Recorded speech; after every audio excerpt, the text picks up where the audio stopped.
Good evening and welcome to the Talk Right podcast. I'm your host, Wayne Stennett, and with me tonight is my co-host, Nick Sullivan, and author Chip Bell, and Thomas. What's your last name, Thomas? I'm on the wrong screen. Block, B-L-O-C-K. Thomas Block. Yeah, that's real hard to remember. So how are you guys doing tonight? Good. How about yourself? Doing real good, real good.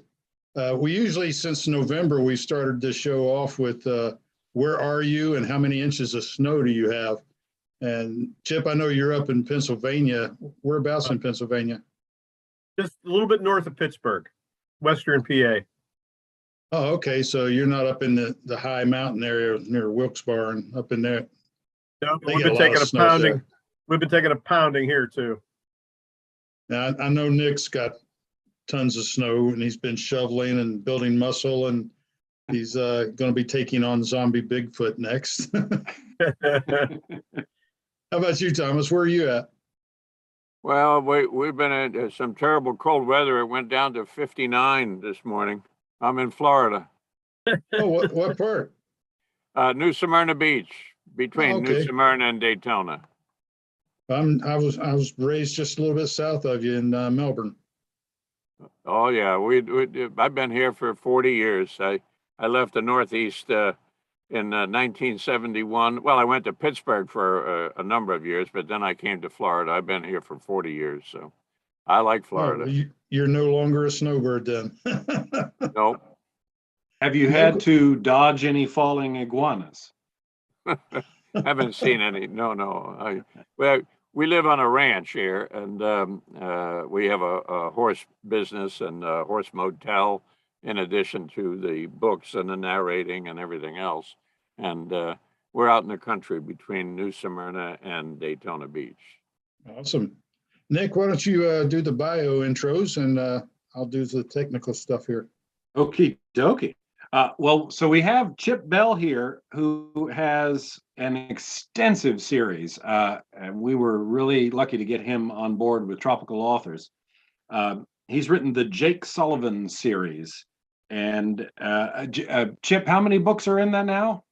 19 are done. I'm working on number 20. Excellent. Coming up on number 20. And Dang, Thomas Block has narrated all of them. And Thomas Block's narrated well over 100 titles across, I'm guessing, numerous series.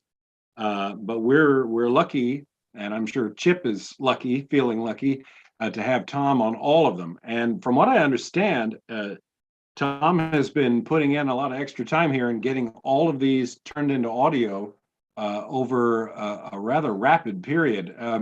Chip and or Tom, one of you, tell us, when did you start creating the audiobooks for these? About a year ago, Tom, a little bit. I think it's been about a year, yeah. And I auditioned. He had put one up on Audible, and I auditioned, and they liked it right away, and hired me. And I said, "Oh, I'll do them all." And they've been an awful lot of fun to do. As I said, they're a little bit shorter than some novels will run 13, 15 hours, and these run 5 hours, I'd say, is an average for them. So they're good, punchy detective stories, and that makes it a little easier. But when I have a break between other people, I can do them. And the fact that they're recurring characters, the main character, Jake Sullivan and Mike Lang, you get to know them. And I'm of the school that says that because I'm an audiobook fan and listener, I'm always listening to audiobooks. And I love to listen to novels from various people, but I like to get a series so I don't have to keep hunting. You get a series, you like the characters, you just get them all. And that's, I think, one of the secrets is to keep the same narrator in a series, because when you change narrators, the characters come out totally differently. Oh, absolutely. Right. Nick's been my narrator from the beginning. We started out in 2015 or 2016, and it took him all summer to get caught up to me. And then he's done both series, even the Charity Style series from a female perspective, which he does quite well. Well, thank you for that. But Tom, you're absolutely right. I've been doing this business since the 90s, and I have seen situations where, for whatever reason, a long-running series has to change narrators, and the next narrator might actually be objectively better than the first narrator, and it won't matter because people have It's not the gotten same. used to who they've been listening to, and they right. do not want it to change. So anytime somebody's like, "Oh, I had a little trouble with my narrator," I'm always saying, "No, stick with them. Just work with them. Get them to fix it what you because you can." do not want to change if you can avoid it." Oh, I agree with that, and also then the people, the author and the narrator know how they work together, and I think that's a big important part because we don't have to do between myself and Chip. There's not any briefing going on. They simply downloads me the next book, and I start the next book, and there's no preamble at all because we've been doing this for a year and been doing a lot of them, and it's worked out pretty well.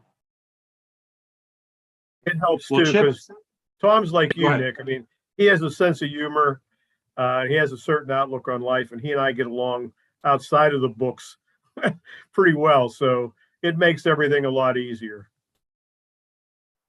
No, that's good. You definitely don't want to have a narrator that hates your guts or vice versa. That would cause hell on earth. Well, you said like you were referring to about changing a narrator because you have a problem with them. I don't think I've had to say anything to Tom except, "Hi, here's the book, and you did a great job," and that was about it. Everything else has been fine. Well, I do pride myself about doing my ongoing editing and then mastering, and I'm very careful to try to make sure that when I'm uploading it to Chip, I got it right.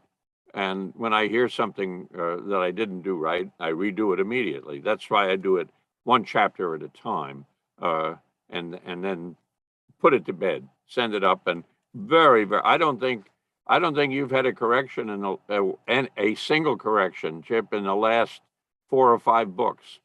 There was a character named, and it was only because I pronounced it one way, and it was a friend of his. So, and he wanted it pronounced the way his friend pronounced it. And so I went back and changed that. But that's the advantage of doing chapter by chapter, because I only had to mention in one chapter. And as soon as I said it and he listened to it, he said, "Oh, this is the way you got to say this." I wasn't 10 chapters into the name. I was only did it like 3 times. Yeah, well, that's definitely an advantage. I remember sending a chunk to Wayne, and he has a character named Chyrel, and I think I said Cheryl because she was Southern, and he's like, "Nope, it's a friend of mine." So because I was doing it chunk at a chunk, I had to go back and fix a lot of Cherels. Chip, can you tell us about the Jake Sullivan series? Yeah. Jake basically starts out as an attorney in the prosecutor's office in Miami, and he has somewhat of a drinking problem, and he loses a case because of something he does improperly, carelessly, not intentionally, but he still does it. And he loses his job, and the attorney general is a guy named Matthews who has it out for him from the beginning anyway. So he wanders like most people, well, not most people, but a lot of people have done in the past, is wanders down the line to Key West.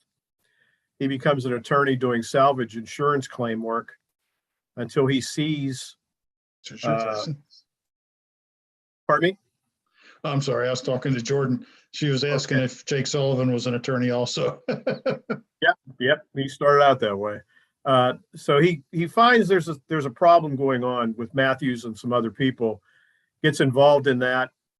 He has a friend he did a case with that works in the FBI named Mike Lang. Mike Lang is short for Mike Langer, who is my best friend in real life. So I stuck him in the book so he wouldn't complain. Uh, and he and Mike Lang discover what's going on, and they solve it. And in that process, they become sort of a team that works for the president directly, going out and doing things. And that allows me to get him out of a courtroom, which I really didn't want to have. I didn't want to be a John Grisham type thing with lawyers in a courtroom. That's how he gets to go over the Caribbean, South America, all the other places he's been looking for things and finding out things. And that's basically who Jake Sullivan is.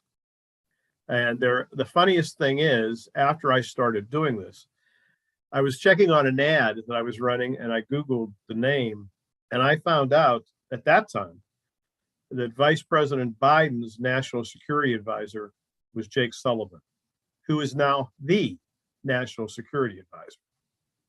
Well, I there's think a that plot came right up. there. Yeah. Yeah. I remember trying to look up something about your series, and that came up. I was like, what the? Oh, cool. Yeah. So I wrote him a letter and sent him a set of the books. I never heard from him naturally, but I figured I'd give it a shot. So anyway, that's Well, where Jake. Go ahead, I'm sorry.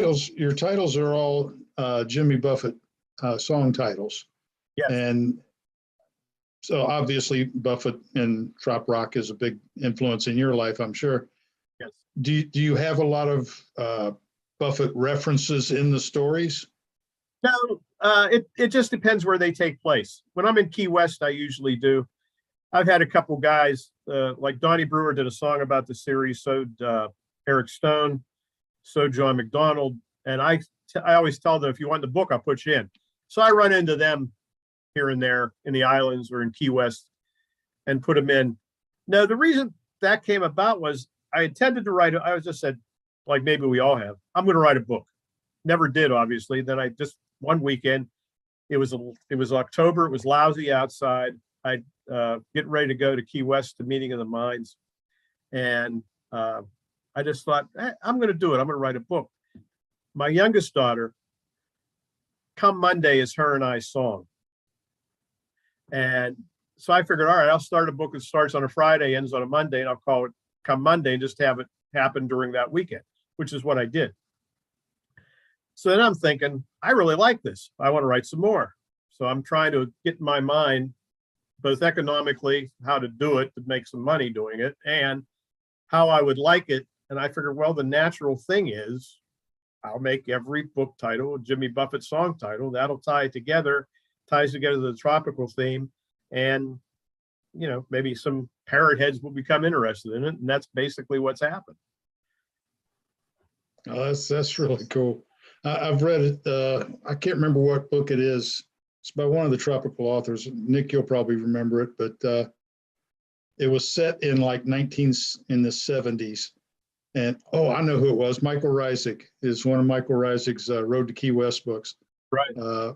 When his two characters, Kansas and Will, are in the Bahamas, and they're talking. They're in a hotel room and they're talking, and they hear somebody outside playing guitar, and one of the characters walks out onto the balcony and looks down and sees this guy walking by playing a guitar, and he's wearing a white sport coat.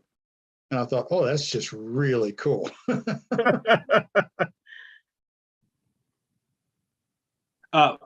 Chip, what are, I seem to remember there's some really cool titles to the songs that were written about your series. Can you tell us what the songs are? Yeah. Eric Stone's was actually the title, the one title that I really came up with. It's called Topical Crimes in Tropical Climes. Nice. He hated you for that. I know. I know he did. I know we talked about that, but he did a really nice job with it. And then Donnie Brewer's was Trouble in Paradise. And then in the last book, I had a voodoo type situation with a character that was really an old legend on the island of Martinique, and she's called La de Blesse, the Devil Woman. And John McDonald did a single with that title. and did a song about it. Well, that's cool. I'm gonna have to talk to both of those guys. Eric did a song about the Rusty Anchor Bar and Grill. Yeah, I've heard it. I love the Jake Sullivan song. I mean, it's got that James Bond secret agent Oh, man yeah. kind of vibe. Yeah. That's really cool. Yeah, he did a great job. Have you ever considered putting any of those into one of the audiobooks as a starter or a closer? Yeah, I have, but I don't know. I sort of like the way Tom does it. He adds music here and there where he thinks it's effective to the story, and I like the way he does that. So I sort of leave that in his hands. I've been satisfied so far with the way he's done it, and I think I'll just keep it that way for now, anyway. That might be something we can do, Nick, especially like during a scene that takes place at the Rusty Anchor. We could have a little background music playing while everybody's talking. Yeah, we could try that. I know. Well, Tom, you may or may not know that for a while there, the Whisper Sync, they didn't want you to put in music, but I think they've figured out how to not mess it up now. Obviously, if you're doing it. Well, I've done it. Yeah, I've done it right from the beginning. It's an option that I give everybody when I do an audition or put something out. And I said that I have this option where I add, just like a movie soundtrack, I add a little background music at emotional or focus points in the storyline. And it almost never runs more than 2 minutes, usually a minute. And it's just like at the intense murder scene or the heart-wrenching scene or something like that, where you have some background music, just like you do in a movie. And that's what I do, because I don't use it as an effect, as Wayne was mentioning, like you're in a place and the place has got background noise, and I don't add background noise. I don't do sound effects, but I just add background music that denotes the emotion at the location where you are in the book. Cool. Yeah. When Audible first started having some of us narrators work from home, they were doing a lot of music, but they told me to stop when the Whisper Sync started. But this is good. What you're telling me now, I want to have to research this. Yeah, because we put the Rusty Anchor Bar and Grill, Eric Stone's song, at the end of I forget which book it was, and to get around the Whisper Sync, I actually put the lyrics of the song right at the end also, so that the lyrics matched what he was singing. And the whispers, it took a little while for him to approve it, and had to get Eric involved and give his approval and everything, but it worked out. Well, Thomas, let me ask you some questions here. You've got Jake Sullivan and you've got Mike Lang. How do you differentiate these two guys? Well, something I do, which is I guess it's unusual for a narrator, but I never read a book ahead of time. I never read it ahead of time. And when I'm reading it, you're hearing me read it for the first time. I'm reading it for the first time because I want to be as surprised by it as a regular reader or listener will be. And so when they first came on the scene, and it's really a tribute to the author more than anything else, is that the characters came across to me to be a certain way, and I played them that way. And Chip said to me, "Oh, you played them exactly the way I wanted them played." Right? Yeah, absolutely. So Yeah. but that is a testimonial to the author more than the narrator. I mean, I had a good ear and I listened to it, listened to what he was writing, but his writing was good enough that it conveyed the character that he wanted conveyed, and I played them that way.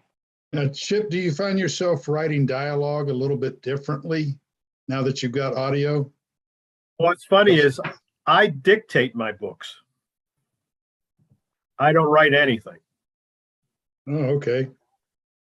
I do it all through dictation because I've been a lawyer for 44 years, and that's the way I started doing, everything in the law practice was dictation that would go to a secretary. when I started these, I thought about it and I started writing. I mean, I'll make an outline, do that naturally, get everything, get all the research in that. But when I actually do the book, I dictate them chapter by chapter, and I use my impression that I have of the voices of the characters as I do them. For me, it's easier that way to make the dialogue more realistic than by writing it down. I think maybe it's me because I've had to do it, the law is so stilted, you have to write in a certain way.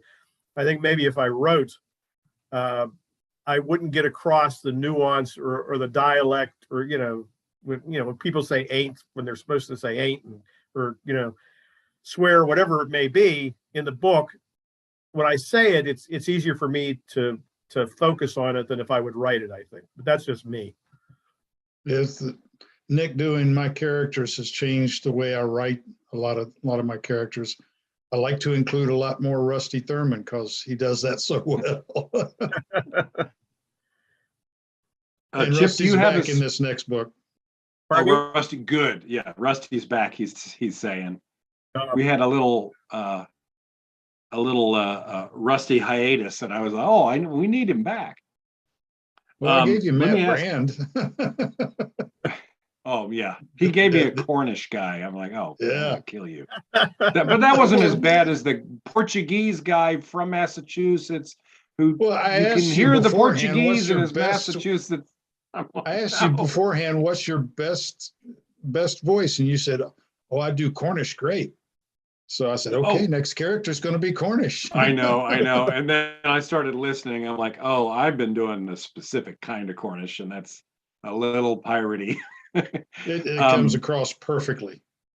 Let me ask about the dictation. Do you have any dictations? We have a lot of writers that watch this podcast. Do you have is there a program out there that you like that's fairly accurate, or do you have to go back and clean stuff up?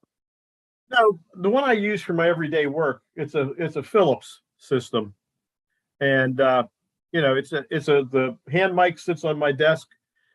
I dictate it, and then I digitally send it over to my secretary, and she types out the draft. I go over it, refine it by redictating parts of it if need be, or whatever, send it back to her. We just do that process until it's done. So it's not anything specific to books, writing, or anything else. It's just a common dictation system that I've always used legally. So I just use it for the books also. Seems to work out fine. That kind of explains how you managed to almost catch up with me, because yeah, you got somebody else doing the typing for you. Yeah. I'm sitting here peck. Yeah, I'm not a typist. So this is a lot easier for me. And like I say, I think it's a lot more accurate the way, especially with the dialogue of the people, for me. So Thomas, you've done, it seems like nearly 19, almost 19. You still have one left, I think, right? But in a year, you've done 18 or 19 of Chip's books. Yeah, that's right. Actually, the last one I did, I'm looking at the note right here on my desk. Pascagoula Run was number 17, and I have Cheeseburger up next, and that one is number 18, and I'll be starting that, and Chip is going to ask me here in a minute, when the hell are you going to start that? I'm going to start that I'll finish this China Invades Taipei, or China Invades Taiwan book in about 2 weeks. And you got to get the war done before you start mine. Yeah. I have to finish his war, and he sends me a book once a year, because his are, as I said, 130,000 words book, and with a zillion Chinese and all sorts of, and the heroes of his book are three Russian agents. And so I've got Russia and China, and all that slows you down. But I do have to say that for Chip, I have enacted Adolf Hitler, the president of France, a lot of different characters he throws in there. He's got a wide brush. My Jamaican guy. Oh, the Jamaican guy. He was fun. He was fun to do. He was fun, man. Do you have any accents that when you see the author has it for you, you go, oh God, no? Do you have what I call kryptonite accents? You mean what would what? Ones you really would rather not do. Oh, Like For Nick's me, is it's Boston. Chicago. He hates Boston and Chicago. Chicago I and hate 'em. Boston. Yeah. yeah, Boston. Well, you just do the best. To me, the whole difference is not that it needs to be authentic. It only needs to be different. And that, in my mind, that's all it needs to be. And it just slightest bit of, if it's 10% Boston, it's Boston. You know, an odd word here and there, but the character, there has to be no question when the listener is listening, who is speaking, because you know the author doesn't tell you up front like a screenplay, Fred and Sam and all that. They tell you at the end of the sentence, which is too late for the reader. So you get a higher voice and a lower voice and a stilted voice and a choppy voice and that kind of thing, just to make them sound different. That's what I do. So it's not so much the accents; they're just a hint of accent. I don't worry too much about the accents. And like this book, I'm telling you about the Chinese book. Everybody is Chinese, so I can't do a Chinese accent for 100% of the book. You know, 100% of them. They are the voices are different, being high, low, left, right, back, that kind of thing. Just audibly different, but not correct. That's a good answer, and I think that's right. That's the most important thing. Is nobody should have to hit the rewind button to try to figure out who's talking, and it just should be, if all the he said, she says are chopped out, you should still know what that conversation is made up of. That's good. Well, let's see, Wayne, do we have anyone jumping in on YouTube? Well, Britnick was there a little bit ago. Let me look. Whenever I switch over, I put too much stress on my system at one time, but Don Rich is there, Nick Harvey. No questions. Nick No does question, say huh? that New Smyrna Speedway spent too many days at that place testing. That's only about New Smyrna Speedway is only about 1.5 miles from me. I can hear them on a clear night. And Nick Harvey's one of our tropical authors, and we call him Britnick to differentiate from Hicknick, who's on here with us. But Britnick used to be with NASCAR, and he was an engineer for the Ganassi team, I think, right, Nick? He'll answer in about 15 seconds. Yeah, I was going to say, it'll take a bit. Yeah, there's a delay between the live and what goes on to YouTube. So if anybody says any bad words or anything, Jordy can drop the hammer on them. Well, I got another question for Chip here. I am a fanatic of craft beer, and I was intensely jealous when I saw a brewery had come up with a Jake Sullivan beer of some kind. I don't recall if it was a lager or what have you, but what can you tell us about that? It was Jake Sullivan Caribbean Lager. Nice. There is a place in Western Pennsylvania, about 5 miles from me, about 10 miles outside of Pittsburgh. And it used to be an old American Legion hall, clubhouse, bar, that type of thing. And a young man and his fiance bought it, and they created, it's called Mastic Trail Brewing. Mastic Trail in the Cayman Islands is one of their favorite spots, so that's what they used to name it. Everything about it, the menu and everything else, is Caribbean. If you go on the website, which is just mastertrailbrewing.com, and look at it, the place is amazing the way they furnished it. They took actual sand, poured it on the floor, painted in the ocean toward it with foam and everything, and then put lacquer over the whole thing. And that's the Oh, way, cool. that's the way the Yeah. floor is. It has one room with pool tables, games. It has a back bar, a smaller bar. Then it has the main bar, seating all around that, and then a stage for performers. John McDonald, when my last book came out, Cheeseburger in Paradise, came up. We had a book signing there, and he came up and sang, because he's an old Pittsburgh guy too, like me, and he's younger than I am now. And they have a patio. It's amazing, right where it sits. You'd have to know Western Pennsylvania. You would never ever think this place was there. And one of my things is to try and get it out about it to everybody. So actually, my daughter approached them, and my son-in-law saw it, and he told me I should go see it because of the tie-in to the Caribbean. So I did, and with my daughter, and we were talking, and I said, "How would you like to make a Jake Sullivan beer?" The guy said, "Sure."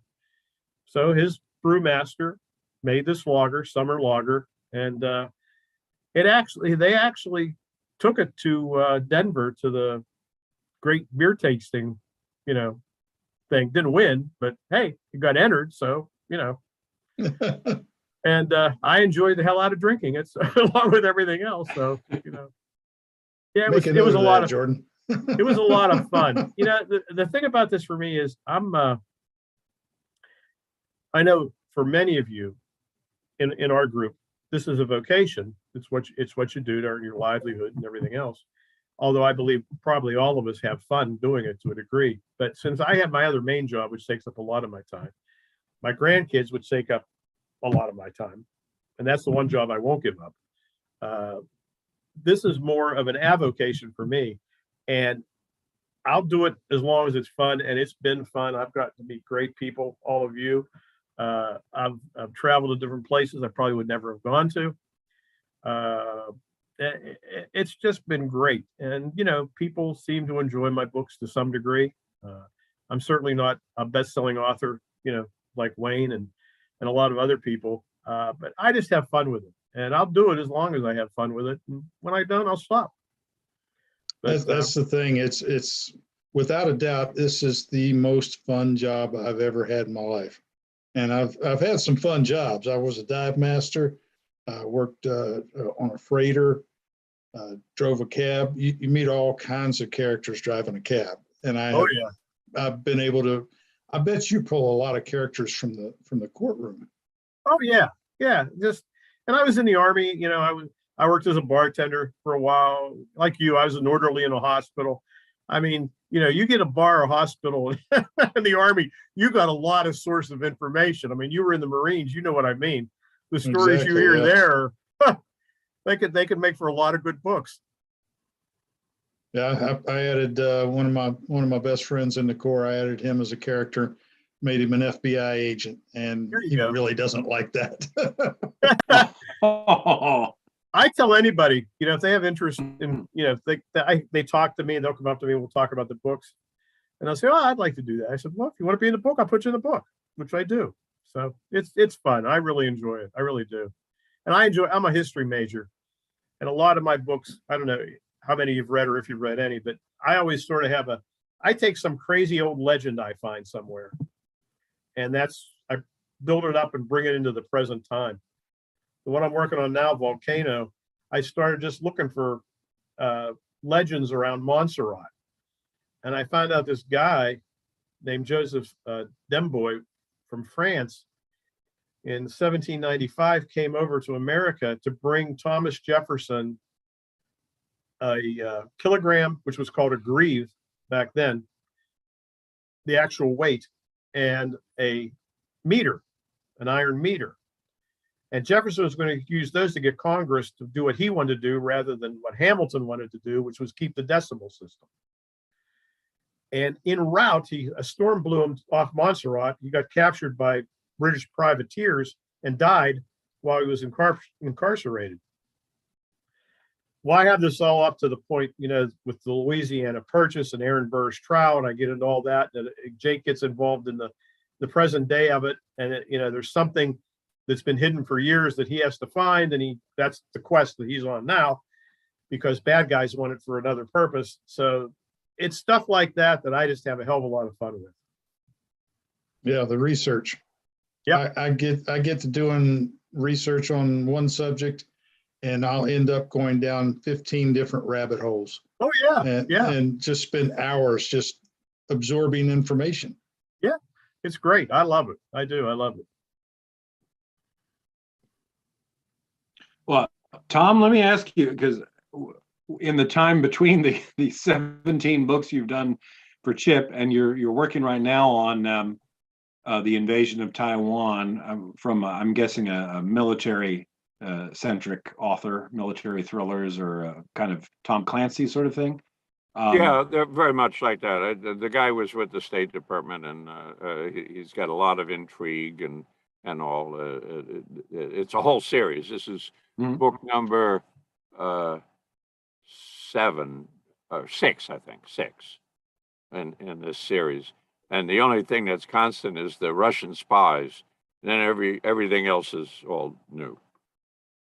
Do you find yourself doing a particular genre more than others, or have you gotten to do fantasy and sci-fi and horror or any of that? I've dabbled in all of it. If I go and look for something to audition to, and generally speaking, almost every author that I've worked with has me come back and do more for them. And some of them, like this fellow and Chip, I do them all for them.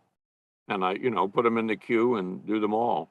And when they've come up with another one, they contact me and said, fit me in. And when I get to it, I get to it. Yeah, I've got to book Nick way ahead of time because he's becoming quite in demand, and he's writing his own books now. And I think one day he's going to be doing audiobooks and be full-time writing. So well, I'm hoping the he won't drop plan me, is though. to I'll stick with the series that I have, but there is hopefully a point where I'm not going to be drumming up new work. No moss.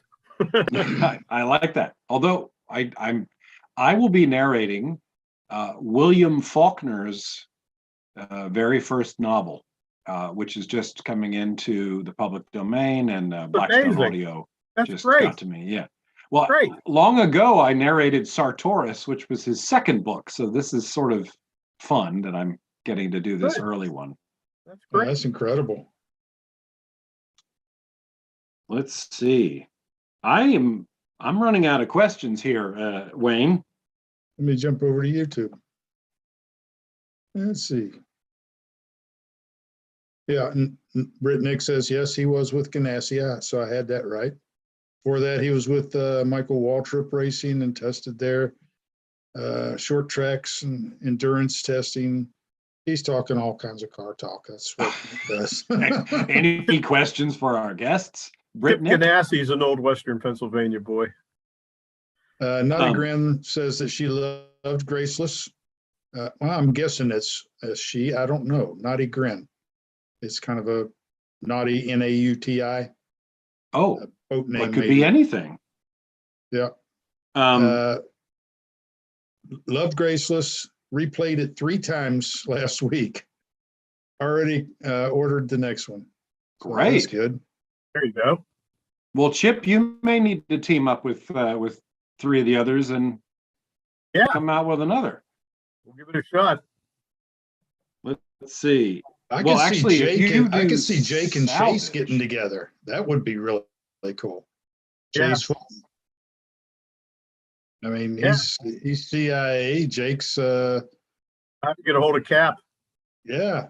That could be really, and then that just get 2 others in that same kind of genre.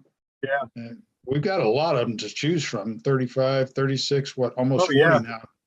Yeah, it's doing great. It really is. Let me ask about the Jake Sullivan series. What are some of the locations you've used? Because I love Montserrat, so I'm curious where else you've sent him. Okay, obviously, Key West, Miami. I had him go home to Western Pennsylvania for one. He was in Paris and Bavaria for one. He was in Argentina, and he was in Mexico for Tampico Trauma. And as far as islands go, he's been to Jamaica, Montserrat, St. Kitts, Martinique. I'm trying to think where else. Cuba. I think that's it. I think. That's plenty. Yeah. Yeah, I have a little map. You know, I told Tom I'm basic outlined out to number 25. So when I hit 25, I'll be 75. So I told him that's where I'll have a reckoning and see whether I want to keep going or not. That 25th one might be Margaritaville, and I'm hanging up the pen. Although there is a Western turn of the century Western book I've always wanted to write about. I've always loved the Old West too, and I wanted to be in the mining camps of Arizona. An old marshal who's almost at his end, and I have a plot line I've had for years, and I may let Jake, whatever happens to him, file away the hours while I do that one, and then I don't know, maybe I'll come back to him. We'll see. I don't know what's going to happen. I just know I'm good for 25 as long as I'm still here. Hey, I'll be wonder if happy there's to an do the actual Western town one. named Margaritaville. Yeah, you will be happy to do the Western one. You can get on your horse, and this guy is a sharpshooter on horseback. He used to do competitions, Western competitions, because he quit his day job to retire. By the way, he was a pilot for U.S. Airlines for how many years, Tom? 36 years. Retired a long time ago. So he's had a great life too. Yeah. And I can write a book about you. Well, in fact, when Nick was mentioning about going from less audio and more writing, I've written a number of novels over the years and had pretty good success with them. And I was the writing partner with, I'm sure you know the name, Nelson DeMille. I worked with a lot of his stuff. I was his technical advisor, and I wrote a lot of his technical stuff. And over the years, we grew up together, Nelson and I, from the second grade on. And so I did that and wrote a number of aviation novels myself. One was CBS Movie of the Week in 2005. And so I did that. And how I got into audiobooks was when the ebook started up, and all the rights to my novels, which were written between 79 and 83 or so, there were 6 of them, when they had reverted to me, and they were all out of print. Well, I said, hey, I can get these back in print. So I redid them and updated them and published it myself. And after I got them out there, in the ebook format and also print format, I said, well, I'd love to have an audiobook of these, because that was when it was just starting. And that was like 8 or 9 years ago. And I looked into it, and Audible or ACX had just started up. And so I got involved. I looked and I said, oh, I could do this. Well, my first attempts were nightmarish because, it sounds easier than it is.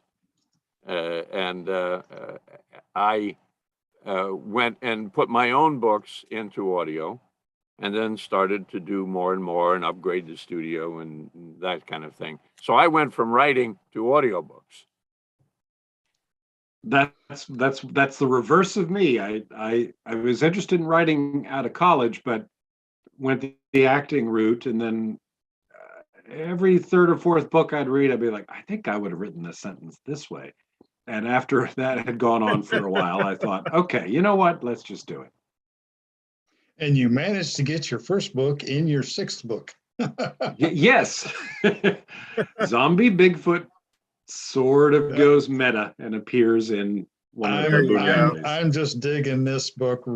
This is really fun. Well, you were asking about Boone and Jesse tangling in a sparring match, and I'm just waiting on you getting into the scene with him and the stunt man. who Oh, challenges yeah, I haven't them. gotten there yet. It should be coming up.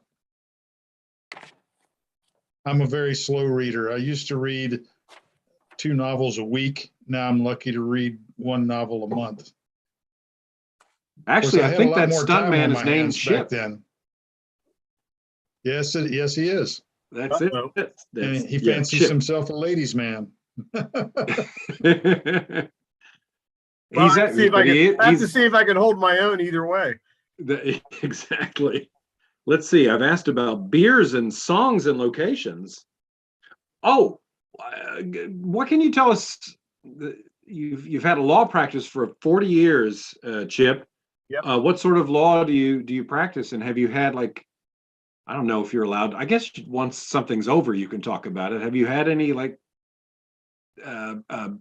cases where you're like, this could be a movie once it's over? Well, yeah, I haven't. I've had a couple. I've been a trial lawyer for 45 years, and I do mostly. I do a lot of medical malpractice. I do a lot of personal injury cases, automobile accidents, things like that for the injured party, for the plaintiff. And I've had some cases that, yeah, they I can tell you one without naming anything, but it was a fun one the way it worked out, because it worked out very favorably for my client. He was a cracker salesman for, go to bars and shops and, sell, I think it was Lance crackers. So he goes into a bar and he has to use the bathroom, and they tell him where to go to the bathroom. And he opens the door and reaches for the light and falls down a flight of stairs, breaks both his wrists very badly. I mean, he really can't use them anymore. And there was an issue about whether the door had a sign, where it didn't have a sign, where he should have gone. It was his own fault, etc. So we go through the whole trial, and at the very end, the defense brings in the actual doors from the bar. And they have, this big white sign on it that says men's room. So I'm thinking, oh shit. Now I knew I'd been in the bar, and I knew that sign wasn't there. But it was confusing because it changed hands, and there was a question as to when signs went on and when they didn't. So I'm thinking, the jury's going to see this. I mean, it's visual evidence. This isn't going to go well. So I'm sitting there watching it, and they went on and on about it. And when it was time for cross-examination, I didn't say anything. I just said, no, I have no questions, Your Honor. So we go to closing arguments. So I said, I don't know about you folks, but, here in Western Pennsylvania, when I'm done with the day, I like to go to a bar and get what we all call bar food. Of course, everybody in the jury goes, smiles and laughs. It's burgers, fries, that type of thing. That's bar food. So I said, when you go to a bar like that, the food's really good, but man, you go home, you got to wash those clothes right away, because that hamburger went right into your shoes, right into your shirt, right into your pants, whatever, And they're all nodding. I said, that's from all that grease, right? That's what makes the food great. But man, what it does to, clothes, and you can see it on the walls in some really old places, and they're all shaking their heads. I said, well, this restaurant's been open for 35 years or whatever it was. And I walked over and I pointed to those new clean white signs. And I said, think these have faced much grease in their time? And they started staring at those new white signs. That was it. That's all I said. They came back with a very, very significant verdict for my client. That's Well cool. done. Yeah. It's been fun too.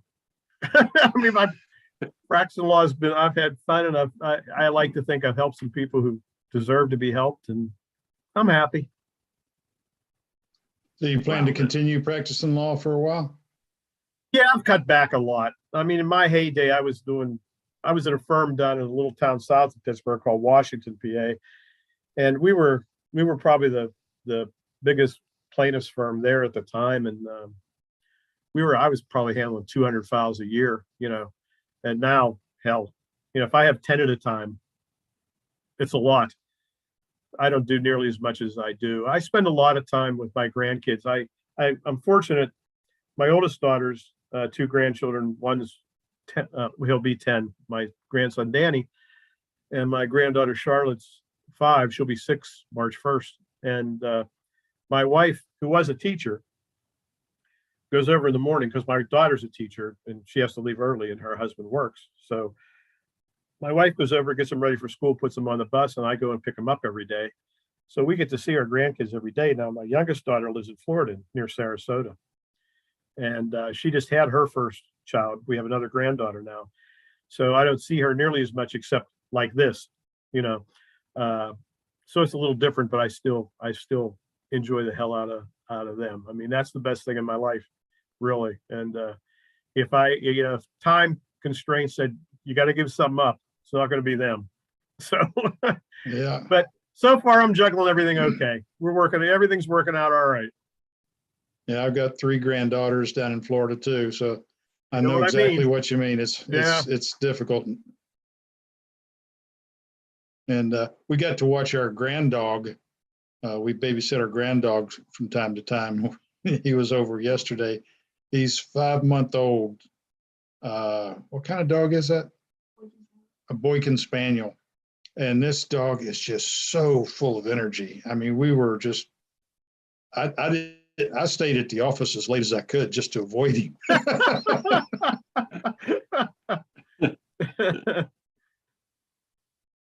Well, let me ask about you mentioned your main character is a lawyer, but you didn't want the book to go the route of the Grishams, where it's all about being in a courtroom. That Yeah. being said, have you had some courtroom scenes for Jake during these books? Actually, I did for the first 3 were sort of a trilogy to introduce a series with the main antagonist being in all 3 of them. And at the end, there's a courtroom scene in which he's involved because he's still the chief federal prosecutor in Miami. But after that, he basically became, the go-to guy for the president. He and Mike, they, as it went on, and of course, I wanted to have some reality to it. And the president, whose name was Jordan Fletcher, ended his 8-year term, and he formed a private security firm. So Jake left government altogether to go work for his former boss, now his new boss, in the private investigation field, which gives him even a little bit more leeway. And Mike, of course, went with him. So, yeah, that was really the only time I had him in a courtroom because, like I said, there's a lot more legend and history out in, and of course, with the titles of the books, that tropical feel to them, I wanted to have that. So there's more for me to find, like Cheeseburger in Paradise is about a guy named Owen Lloyd, who was a pirate that no one ever heard of that captured the greatest prize in history because his ship got blown off course and the leader of the Spanish fleet, the flagship, went into the same place at Uracoke Island. And the Spanish took all the silver out and put it on the beach, and they hired him to use another ship with his brother to sail it back. And he got it on board. He just cut the line and left. It was an accidental act of piracy, and it was like worth to today's money $80 million. And that brought it. I got involved with Robert Louis Stevenson and Treasure Island and the Virgin Islands and all kind of stuff. But that doesn't, the courtroom, you can only go so far because you are constrained by reality. I mean, there's only certain things you can do in a courtroom. There's things you can't do. This way, you can do anything you want. So, I've got a question from YouTube. Brandon Walsh asks, he's a new author. He's about 1/3 of the way through his first draft.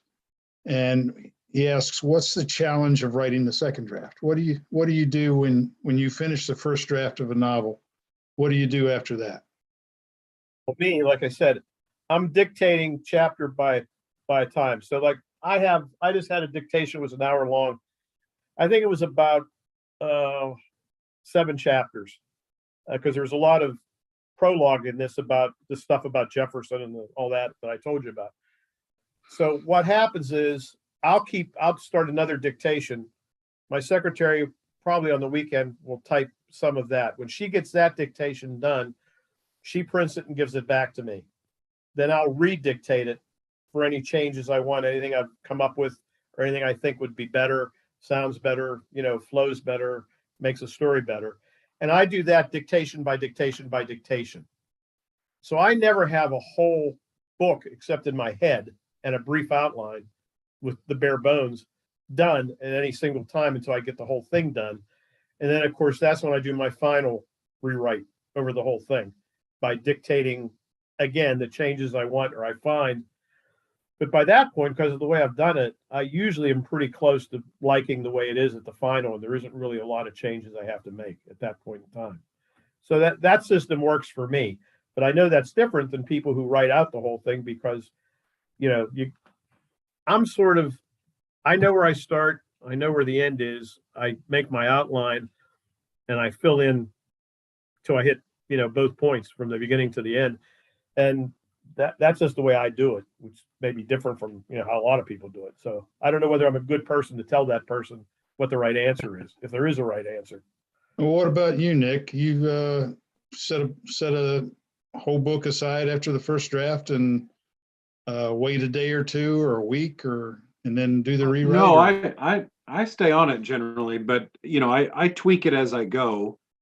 So it's usually by the time I'm done with the first draft, it's hard for me to finish the first draft with big plot issues unresolved. So I try to go through those. But to answer this fellow's question, I eventually wanted to get it to beta readers. But once I finish the first draft, the two main things I do, as I do the first draft, anytime I have something that I'm not quite happy with or there's a question, I put in the word placeholder all in caps so that I can do a find on page and go to each one of them. So once I finish the first draft, I go through and I look at all the placeholders. And if I can fix them, great. And I do. If I can't, I leave the placeholder. And then I go back and I kind of do a version of what Chip does. I let Microsoft Word do text to speech. It's a little bit robotic, but I just sit back and listen to it and make changes all the way through. And then I pass it to my beta readers and basically hope that they'll have a better idea of some of the adjustments to make. Okay, I had to change ears and now I'm hearing an echo. My battery's dead. Oh, no. But I'm just going to Okay. ignore the echo because we've only got 2 minutes left anyway. You can make it. Well, Tom, you're doing the invasion of Taiwan, then you're doing Chip's next book. I'm just curious what the book after Chip's next book is. Well, actually, I still have one of mine. I held off. As I said, I've written 7 novels myself, and my last novel, Airship 9, I have not put that into audio. And I'm gonna, when Chip is pausing there because he's got to do some writing, I'm gonna finally get around to doing Airship 9, my last novel, that I have not put into audio yet. What's the name of the novel that you said was a movie of the week there, in case folks want to pick it up? Well, there's a little bit of a story about that. I'll do it very quickly. I wrote it in 1979, as I said, with Nelson DeMille. We were best friends and we helped each other in all of our books. And I wrote Mayday is the one. In 79, it was a New York Times bestseller around the world. And it went out of print. Then years later, Nelson, I was working with Nelson, helping him with a lot of his stuff. And he came up with the idea that since he had a backlist, and I certainly didn't because I was out of print everywhere, I hadn't written in 10 years plus, we did a rewrite of Mayday with both our names on it. So if you get Mayday now, it says by Nelson DeMille and Thomas Bloch. The original one just said Thomas Bloch. And this one says Nelson DeMille and Thomas Bloch because he did the rewrite with me. We updated it and changed some things and put it out. And that was the one that CBS bought for the movie of the week. And they bought it in like 96 or 7, but the movie came out in 2005. with the same title? Yes, Mayday. Oh, I think I've seen that. I'm going to Um, try to stream it. Well, all of my novels are, and the last one I wrote, which is why I quit writing. People say to me, "You ought to write again." I said, "No, my last novel was Captain, and it said everything I have to say. I have nothing else to say." So I'm not writing anymore because that was my alternate. It's in ebook and print and in audio with me as the narrator, Captain, and I'm pleased with it, and that's where I quit. I quit right there. Well, we are now out of time, so we're going to go ahead and move to close. I want to thank both of you guys for being on here with us. It's been Thanks a for lot of having us. fun talking about writing and narrating, and really appreciate you being on. And I want to thank our sponsors, Down Island Publishing, Down Island Press, of course, Tropical Authors, Aurora Publicity, and Pirate Radio. So anyway, that's it for tonight, and we'll catch you next month. Next All right. month will be Aaron Wright and Pamela Kelly, yes, talking about publishing wide versus publishing strictly through KDP. So that's going to be a real lively, entertaining show. So till then, we'll see you next month, and have a great day.